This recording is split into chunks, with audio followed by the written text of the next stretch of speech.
কলেজের বার্ষিক উৎসবে উদ্বোধন সঙ্গীত গাইতে হবে বিলুকে। বিলু প্রায় অনশন ধর্মঘট করে মায়ের কাছ থেকে একটা শাড়ি আর শাড়ি পরে উৎসবে যাওয়ার অনুমতি আদায় করে নিল। না না, কিছুতেই না, কিছুতেই আজ বিলু ফ্রক পরে কলেজে যাবে না। ফ্রক পরতে বিশ্রী লাগে বিলুর, ঘেন্না করে। ওদের কলেজে আবার সহশিক্ষার পদ্ধতি। সহপাঠিনী আর সহপাঠীদের সামনে ফ্রক পরে গিয়ে নিজের দেহটা নিয়ে দাঁড়াতে যেন অস্বস্তির শেষ থাকে না বিলুর।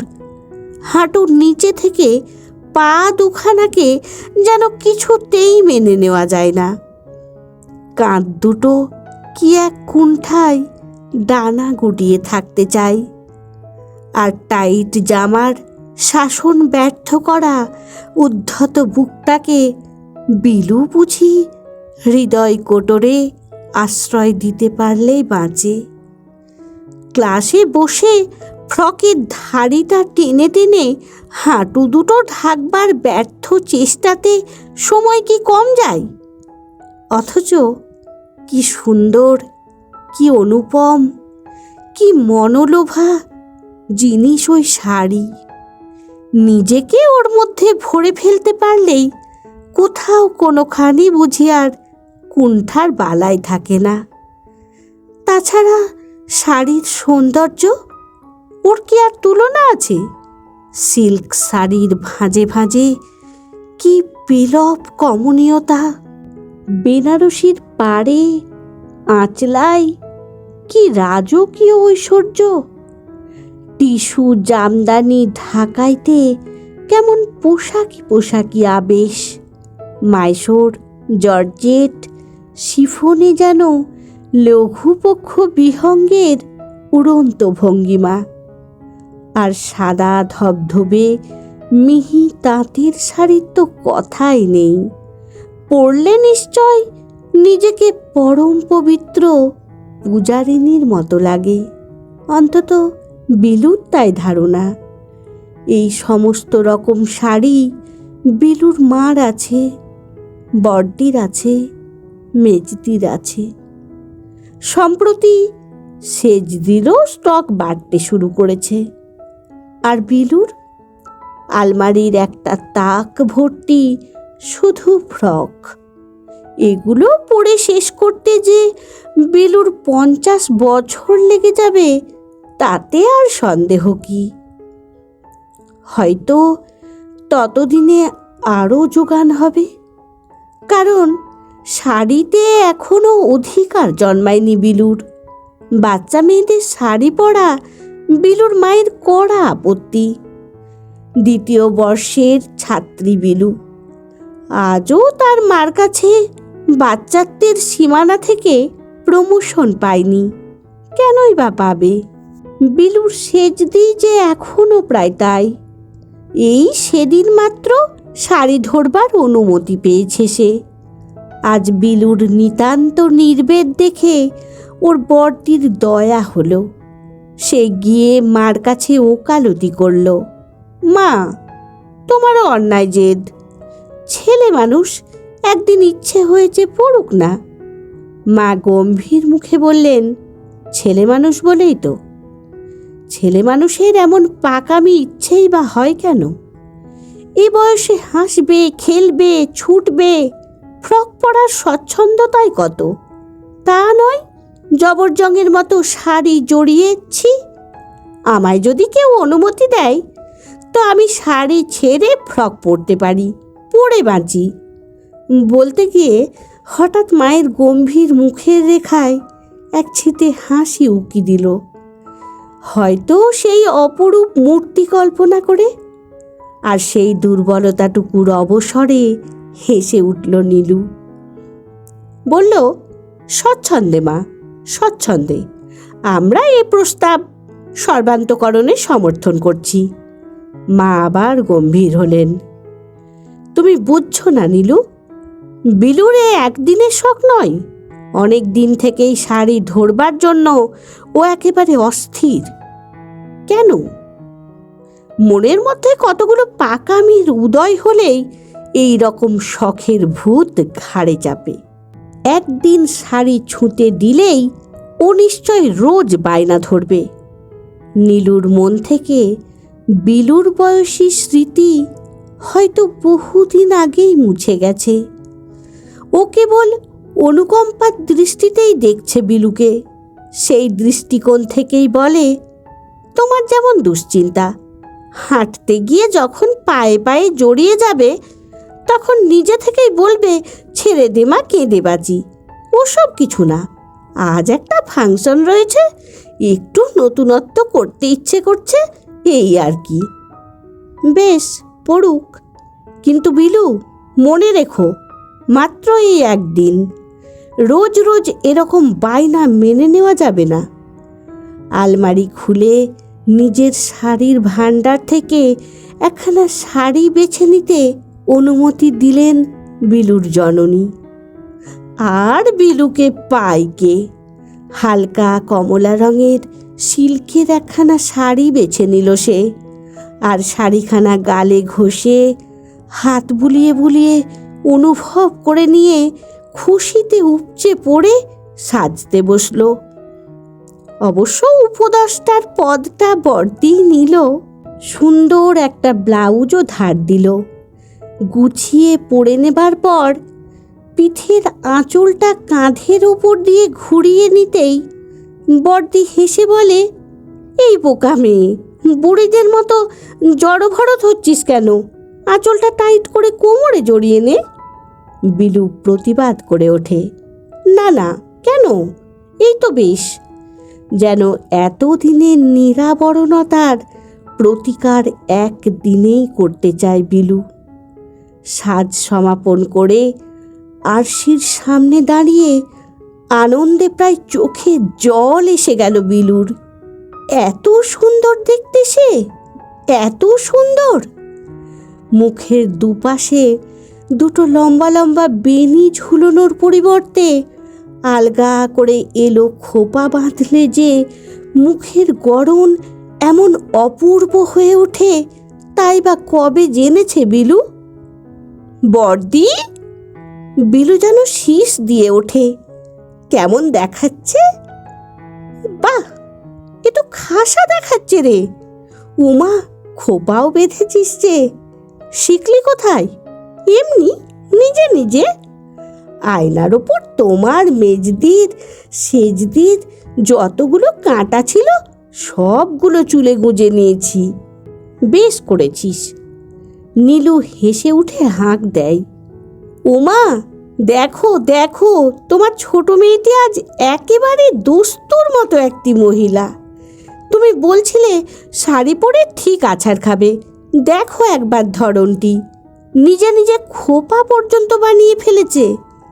17 বছরের বিলুর নিজে নিজে খোপা বানানোর বাহাদুরিতে হেসে কুটি কুটি হয় পুরু লেন্সের চশমা পরা ব্রণবিক্ষত গণ্ড কোলকুজো নীলু, বিলুর বর্দি। মা কিছু বলার আগেই হুড়মুড় করে বেরিয়ে গেল বিলু, যাতে না মা দিদিদের সামনে শাড়ির স্মার্টনেসের অভাব পরিলক্ষিত হয়।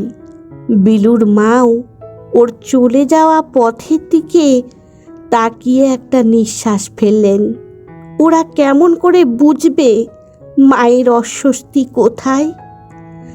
আগেকার আমলে মেয়েদের এত লেখাপড়ার চল ছিল না, শুধু কথার জোরেই আইবুড়ো মেয়েকে অনিশ্চিত কাল ধরে 12-13 সীমানায় আটকে রাখা যেত। চোখে আঙুল দেওয়া জ্ঞাতি প্রতিবেশিনীদের কাছে হিসেবের গোজামিল ধরা পড়ে গেলে কোঁদল করে জেতাও যেত। কিন্তু এখন যে সে পথে চাবি পড়েছে, কলেজে পড়া মেয়েকে 12-13 ধরে রাখবার উপায় কোথায়? তাই খাটো বয়সে সীমারেখার মধ্যে ধরে রাখার ব্যর্থ চেষ্টা চলে খাটো ঝুল ফ্রক পরিয়ে। আরও একবার নিঃশ্বাস ফেললেন বিলুর মা। নীলু, ইলু, মিলু, 3 জনের নিচে বিলু। এখন থেকেই ওর ওই ঝকঝকে তরোয়ালের মতো ধারালো দীঘল ছাদের তনুটিকে শাড়ির শানপালিশে ঝলসে উঠতে দিলে চলবে কেন? যতক্ষণ ফ্রকের ছায়ায় অন্ধকারে পড়ে থাকে ততক্ষণই ভালো। জলের মতন মুখস্থ গান হলেও গানের বইটা সামনে রাখা ফ্যাশন। একখণ্ড গীতবিতানের জন্য লাইব্রেরি ঘরে যেতে গিয়ে দাঁড়িয়ে পড়তে হলো বিলুকে। একটা স্বরলিপি বইয়ের পাতা উল্টাতে উল্টাতে নিরঞ্জন বেরিয়ে আসে ঘর থেকে। লাইব্রেরিতে আসা যাওয়ার সূত্রেই নিরঞ্জনের সঙ্গে আলাপটা বেশি। আলাপ থাকলেও বিলু অবশ্য মনে হয় ছেলেটার বয়সের তুলনায় একটু যেন বেশি সাবালক সাবালক ভাব। বিলুকে আপনি বলে কথা বললেও বিলুর প্রতি তার যেন একটু সস্নেহ করুণা। আজ কিন্তু ব্যাপারটা ঘটে গেল সম্পূর্ণ অপ্রত্যাশিত। বিলুর পায়ের শব্দে মুখ তুলে তাকিয়েই নীলাঞ্জন যেন চমকে গেল। তারপর হঠাৎ বলে বসল, অপূর্ব। বিস্ময় আর প্রশংসার অদ্ভুত একটা দীপ্তি ফুটে উঠেছে ওর চোখে। অপূর্ব। বুকটা কেঁপে উঠল বিলুর। একটু আগেই ওকে দেখে নন্দিতা চেঁচিয়ে বলে উঠেছিল, ওরে বাবা, এ যে একেবারে নবকলেবর। সত্যি কি ফাইন দেখাচ্ছে রে তোকে। কই, তখন তো এমন বুক কাঁপা অনুভূতি হয়নি। কিন্তু তা হবে কেন? নন্দিতার মুখে চোখে তো আর এমন অদ্ভুত একটা দীপ্তিও ফুটে ওঠেনি। আর উঠলেই কি, কিন্তু বুক কাঁপলেও বাইরে সে কাঁপন প্রকাশ করা চলে না। তাই অবুধ অবুধ মুখে বলতে হলো বিলুকে, কি অপূর্ব? আপনি? আমি? আমি অপূর্ব? হো, বুঝেছি বুঝেছি। চকলেট পাওয়া খুকির মতো হাসিতে ভেঙে পড়ে বিলু বলে, শাড়ি পরেছি বলে বলছেন কেমন? তাহলে বরং অভূতপূর্ব বলুন। অনেকটা হাসতে হয়, পাছে বুকের ধুকপুকানিটা শুনতে পাওয়া যায়। হাসছেন মানে? নিরঞ্জন গাম্ভীর্যের ভূমিকা নিয়ে বলে, আপনার রীতিমতো শাস্তি হওয়া উচিত। শাস্তি? হ্যাঁ, রীতিমতো শাস্তি। এতদিন শাড়ি পরেননি বলে। শাড়ি পরিনি বলে শাস্তি পেতে হবে? ভারী মজার কথা বলেন তো আপনি। মজার মানে সত্যি কথা। আমার মতে নিজেকে খারাপ সাজে রেখে দেওয়া দস্তুর মতো অপরাধ। শাড়ি পরে আপনাকে এত ভালো দেখায়, আর আপনি?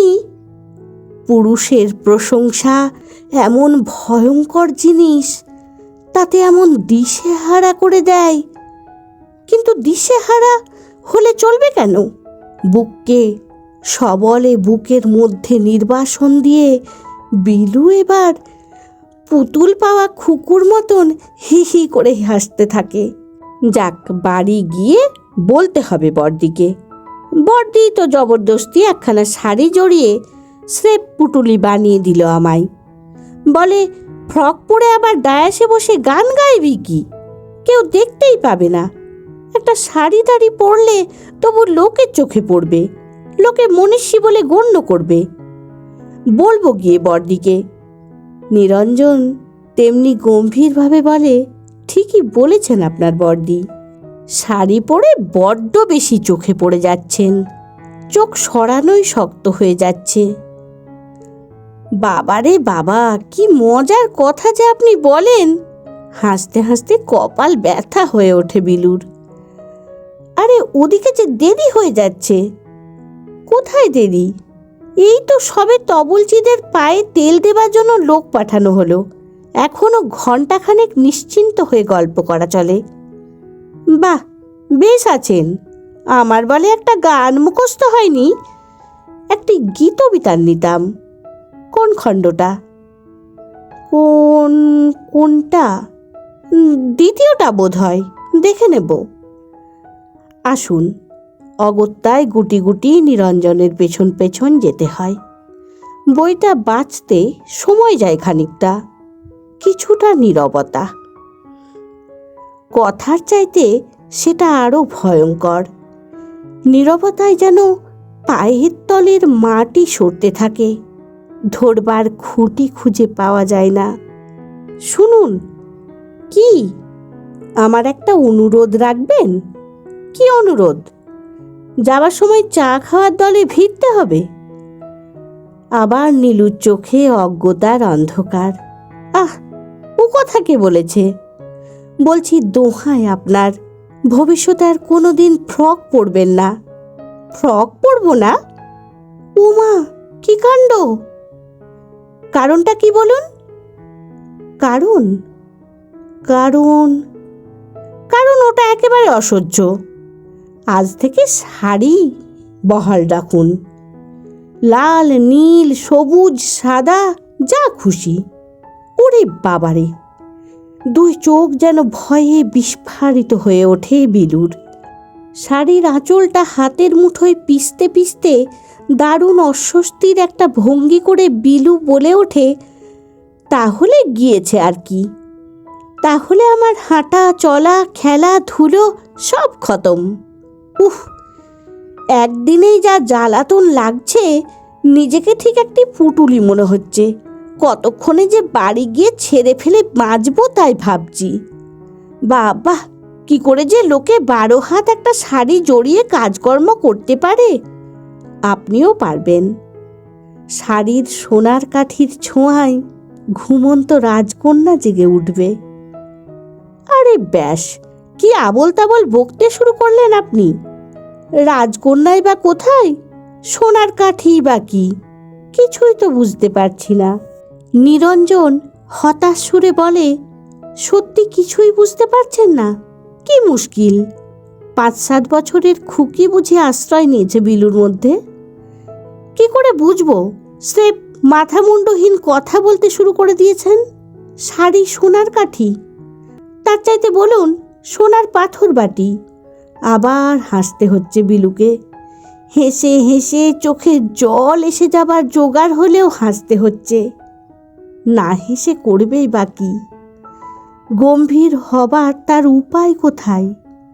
বিলুই কি জানে না যে তার উপরে এখনো তার 3 দিদি? বছরে বছরে চশমার পাওয়ার বেড়ে যাওয়া কলকুজো নীলু, দিন দিন ফুটবল হয়ে যাওয়া ভার ভারী কি ইলু, আর নবযৌবনের দিনগুলি সব শেষ করে এনেও কিশোরীর ভূমিকাভিনেত্রী শেষদি মিলু, এদের চাইতে যে অনেক অনেক ছোট বিলু। এখনই শৈশব পার করে ফেললে চলবে কি করে? শাড়ি তার মনোরম সৌন্দর্য ভার নিয়ে আলমারির উঁচু তাকে থাকুক। নিচের দিকে তাকটা বিলুর, সেখানে রাশি রাশি ফ্রক সাজানো। বিলু শাড়ি পরলেই তার 3 দিদিকে ছাপিয়ে তার জীবনে যে এক টুকরো বসন্ত এসে উকি দিতে পারে, সেই আশঙ্কা তার মা আগেই করেছিলেন। আসলে মায়েরা তো সব বুঝতে পারেন, তবে বিলু তার ছোট বোন হওয়ার দায়িত্ব পালন করতে সেই বসন্তকে হাসি মুখে বিদায় দিল।